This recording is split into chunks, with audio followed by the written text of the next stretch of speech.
Hello and welcome, you guys. Today I just really wanted to show you this plant here. I think I got a little bit too much light. So this over here is Hibiscus moscheutos, also known as rose mallow, also known as dwarf perennial hibiscus, and it goes by a whole bunch of different names such as crimson eye. So I bought this at the nursery about a week ago and it looked like absolute crap, and I've been reviving it, treating it with a bit more respect, and I think it's doing a lot better. So please bear with me within the video if there's a lot of birds. We have a crow's nest and this resident cardinal that just keeps on coming. You can hear them now, I think. And they're just really, really loud, so please just bear with me. So this over here is also known as Hibiscus moscheutos. It's cold hardy down to about -15 degrees Celsius. So for something that has such a huge dinner plate form flower, that has such an aesthetically tropical feel to it, to be so cold hardy, I think is just really quite striking. So this plant here has a mature height of about 6 feet, mature spread of about 6 feet too. But you can definitely prune it back and get it to be a whole lot smaller than that. Now it has these really nice dinner plate style flowers. They come in single form and also double form. They come in so many different colors. They come in all sorts of shades of white and cream, pink, purple, even yellow and maroon, burgundy, and red. So this plant here is herbaceous in nature, meaning it dies right back down to soil level in the winter, and it has these really flush green turgid stems. So this plant here I do not recommend eating, much like Brugmansia or the angel's trumpet. It has a very similar toxicity to it, like a very similar toxic effect. So it can actually create this really sleep-like state of coma that can actually be quite horrible for your health. So do not eat this plant. Some things I've definitely learned about this plant is it likes even moisture. It'll bloom a whole lot better for you and you won't get any wilt whatsoever if you keep it very moist. I water this guy every second day. It even still has the tag from the nursery. Got it for $7.99, so I got a really good steal on this one. Some problems you might encounter with this plant are leaf yellowing. I don't know if you can see here, that's just due to underwatering. So if you underwater for even a couple of days, you'll notice a little bit of yellowing. You might notice a little bit of dieback. That had dieback when I first got it from the nursery. This could be due to pruning at the incorrect time of the year. It could be due to pruning with in-sterile tools, but that's usually just remedied with these nice offshoots that come right at the base of where that dieback is. I recommend pinching the flowers every once in a while just to keep the plant more vigorous, to keep it blooming. You might get a little bit of dieback or abortion of the bloom buds. Usually this is due to an excess of heat.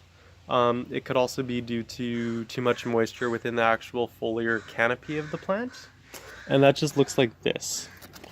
So this over here is a mature bud this one's actually naturally just fallen off because of its maturity cycle.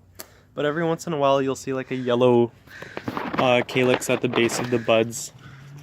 And those ones there just fall off because either there's a conflict of nutrients. These are very heavy feeding plants, so they like a lot of potassium in their soil, and they also like a lot of calcium as well.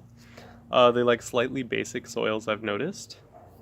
So that's just remedied with just a balanced regimen of liquid feed fertilizer. And you can let these guys go to seed. A lot of them don't come true to seed, so you'll actually get like most of the time more of a reddish or a white flower to them, and usually when grown from seed they tend to be a little bit smaller in bloom. So these guys here are blooming at about one finger length, one mature finger length across, so about 3.5 inches or so. But if you grow them from seed and they don't come true, you'll expect a bloom of about half the size, so about a diameter of about 2 or so inches I think is more expected. You can grow these from semi-hard cuttings. I take cuttings of these guys in late summer just before they get ready to be stored for the winter. You can plant them in the ground. I highly recommend planting them a little bit deeper than you would in the pot, giving them a bit of a prune and mulching with either bark mulch or a little bit of detritus leaf material. It just kind of protects them. These guys are frost tolerant, surprisingly, but they don't like to have too much frost. They don't like too much compaction of the soil. I think that's another thing to keep in mind. They really do favor full sun. You'll get a whole bunch of blooms if you have it in 7+ hours of at least somewhat direct sunlight per day. They bloom all the way throughout the summer and into the fall. And yeah, so this here is just hibiscus, the perennial hibiscus.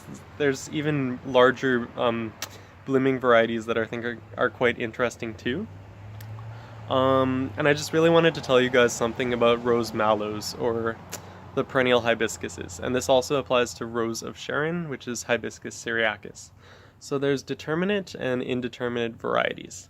So determinate varieties are varieties that bloom all the way, or sorry, rather they're varieties that bloom right at the very apical tip of each individual terminal stem, which means that when it grows taller and taller, oh, sorry, I'm totally mixing them up. So this is indeterminate I'm talking about. So indeterminate means that they grow taller and taller, and as they grow taller, you'll get a whole series of blooms up and down the stalks. And then there's determinate, which means that once they reach the mature height, they'll just bloom right on top, which happens to be this variety. It'll just bloom at the tips. There's an airplane going by. Just a sec, you guys. They just bloom right at the very tips of the stems, so that's something to keep in mind. If you want to create it as more of a hedge, I highly recommend shearing the top inch of new growth in the midsummer. So that over there is my introduction to the perennial hibiscus, dinner plate hibiscus, rose mallow. It goes by so many other names. It's just a beautiful plant. Somewhat fragrant, I will say, but the fragrance isn't really a keystone feature of this plant. And it definitely attracts bees, and it's just really got a nice tropical feel to it. Highly recommend pinching it back and giving it a heavy feed with lots of phosphorus. It likes a lot of water too.